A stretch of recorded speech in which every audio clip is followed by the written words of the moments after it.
Jadi adapun mengenal Allah yang telah kita pelajari kemarin sudah sampai bab wujud sifat nafsiyah. Jadi mengenal Allah melalui sifat 20 itu hanya jalan untuk mengenal Allah. Ingat. Jadi mengenal Allah itu kalau yang kita pelajari melalui sifat 20 itu cara yang diajarkan para ulama salaf.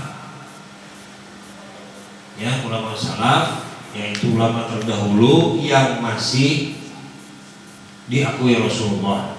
Karena Rasul katakan bahwa 3 abad 300 tahun setelah aku, kata Rasulullah.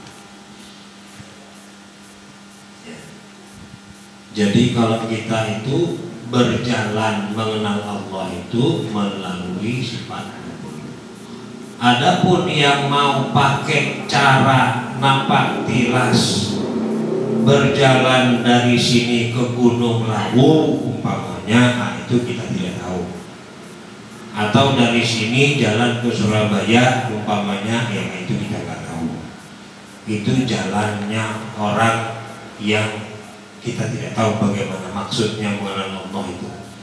Tapi yang jelas setahu saya, kalau menurut sanad dari para ulama terus kepada tabi'in itu para sahabat sampai ke Rasulullah, belum ada yang mengajarkan berjalan sampai segitu jauh untuk mengenal Allah. Ya. Jadi yang diajarkan para ulama caranya ini melalui sifat 20. Ini caranya saja. Jadi maksudnya cara yang bersama. Karena sifat 20 ini kan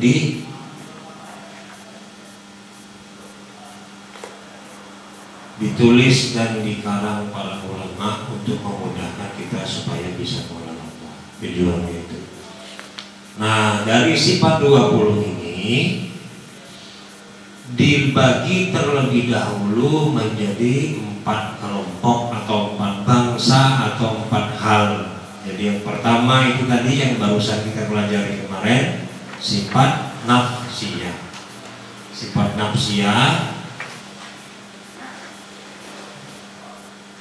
yaitu sifat yang menyatakan adanya diri zat yang berdiri dengan sendirinya yang tiada dikarenakan oleh suatu karena.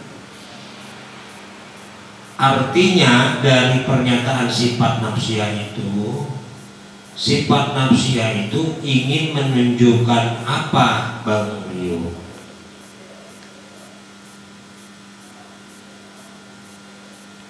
Apa yang ingin ditunjukkan sifat nafsiyah itu apa? Diri zat. Menunjukkan diri zat. Ada dengan sendirinya. Menunjukkan ada diri zat. Kencang-kencang kemarin saya ngomong, ada diri zat. Ingin menunjukkan adanya saja. Al diri zat lain lagi kelompoknya, lain lagi bahasannya, lain lagi tempatnya. Nah, gitu. Jadi ini pantas banyak orang yang mengkaji sifat 20 ini semuanya campur aduk jadi satu. Belajar tentang wujud semuanya sampai kalam masuk, sampai mutakalimun masuk. Nah itu. Ini yang pakai sifat 20. Yang nggak pakai sifat 20 nggak kawantah lagi. Nah. Ada yang juga mau belajar mengenal Allah, ya, pakai sholat tahajud 40 malam, ada begitu juga. Ada yang pakai program apa saya nggak tahu namanya, itu di daerah mana tuh ada begitu. Jadi program apa saya nggak tahu, program itu tujuannya buat apa, tapi buat apa yang dituju itu nggak jelas. Jadi ini kita programnya jelas melalui petunjuk guru ulama para tabi'in, para sahabat, jelas. Jadi kelompokkan untuk mengetahui diri zat tadi, Bang Rio, lain lagi Pak. Ridwan, jadi sifat nafsiyah tadi maksudnya mau menunjukkan apa? Ada diri zat. Ada diri zat, udah gitu aja. Jadi ada atau tidak dulu nih, kita harus meyakini dulu, dikunci oleh martabat sifat namanya. Jadi martabat sifat nafsiyah itu adalah Yakin ada di hati. martabat sifat nafsiyah adalah mewujud Wujud pada izin, tiada wujud pada kholik. ada pada hati dan tiada ada pada pandangan.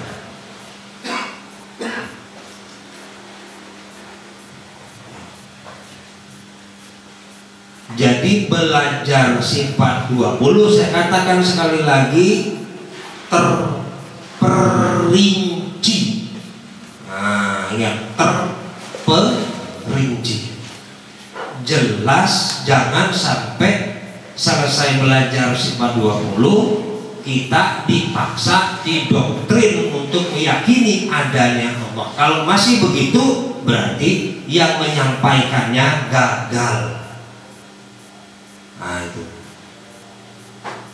Jadi sifat nafsiyah tadi hanya untuk menunjukkan itu. Dari mana tahu adanya ada diri zat tadi? Dari mana tahunya, Bang Rio? Dalil nakli, Pak. Dalil nakli. Kok bisa dalil nakli ngasih tahu adanya? Dalil akli, Pak. Dalil Akli. dan nakli. Nah, jadi kita tahu bahwa dalil akli menunjukkan tadi katakan ada dua tadi alam. Tiap-tiap ada alam tentu ada yang menjadikannya. Ya, mustahil ya ada yang menjadikannya. Nah itu. Jadi kita tahu persis secara nyata. Jadi kita mengenal Allah itu tidak lagi hanya sekedar dikhobar-khobarkan,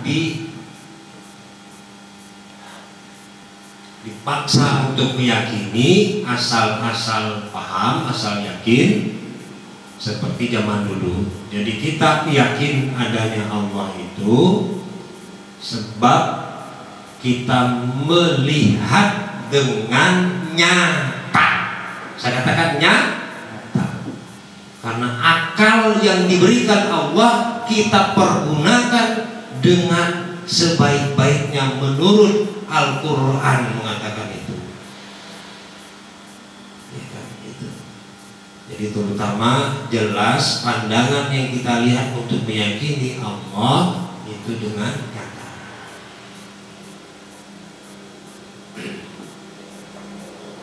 Jadi jangan takut-takut kita mengatakan Allah itu kita kenal dengan nyata. Allah menciptakan barang yang gaib dan barang yang nyata menurut hukum akal tadi kan. Ini saya belum masuk ke bab lain dulu. Hukum akal tadi kita dituntun untuk menganalisa bahwa wajib untuk menunjukkan wajib, mustahil harus mana. Jadi itu yang diciptakan oleh Allah itu artinya. Yang gaib dan yang nyata. Berarti yang menciptakannya lebih daripada itu. Kenapa masih takut kita katakan nyata? Kita mengenalnya maksudnya. Karena yang nyata itu diciptakan oleh Allah. Sebagai dalil, bukti, cara bahan kita untuk mengenal Allah. Karena kita orang awam, caranya seperti itu. Itu perbedaannya orang-orang yang baru awam seperti kita mengenal Allah. Alam ini buktinya ada Allah. Tapi kalau orang-orang yang sudah sampai, yang sudah makrifat kepada Allah, beda lagi. Adanya Allah, itu bedanya. Kebalik, adanya Allah tuh lihat bukti alam ini. perbedaannya begitu. Tapi kalau kita yang baru, kita nggak bisa, nggak ngerti, maka kita harus pakai dalil akli alam. Nah gitu ya. Nanti kalau udah sampai nggak perlu lagi dalil akli itu, nggak perlu lagi dalil akli, karena akal itu sudah tidak. Jangankan akal, semua yang ada di tubuh kita ini semuanya tidak akan berfungsi lagi kalau sudah sampai, karena semuanya sudah serba Allah, sudah tidak ada lagi. Nah sekarang kita ini masih ada, masih baru ya, masih baru ya. Jadi wujud sudah sampai di sifat manusia gitu.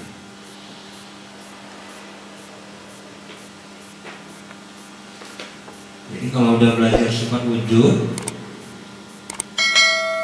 kita ini sekarang berarti makhluk yang kedudukannya wajib ada atau tidak. Jadi tidak wajib ada. Tidak wajib ada. Berarti ada di mana kedudukan kita ini? Kalau tidak wajib ada, berarti apa kedudukan kita?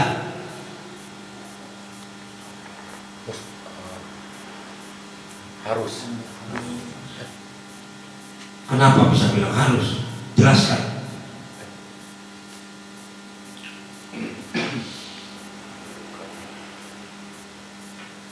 Karena yang diciptakan. Kenapa kok bisa harus? Alasannya apa? Karena kita bisa ada, kalau kita meninggal udah nggak ada, Pak.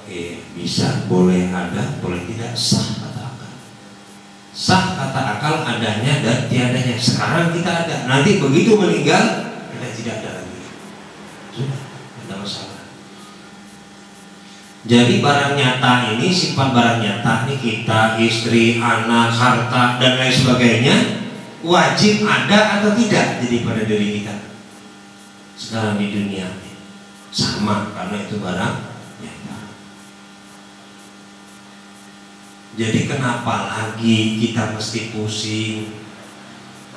Ada istri, nggak ada istri, ada suami, nggak ada suami, kenapa mesti pusing? Ada harta, nggak ada harta, kenapa mesti pusing? Artinya di sifat wujud ini sudah ingin diajarkan kepada kita supaya jangan pusing lagi. Tahu kedudukan barang yang wajib, mustahil, harus. Hukum akal ini rasa-rasanya sudah cukup sangat ampuh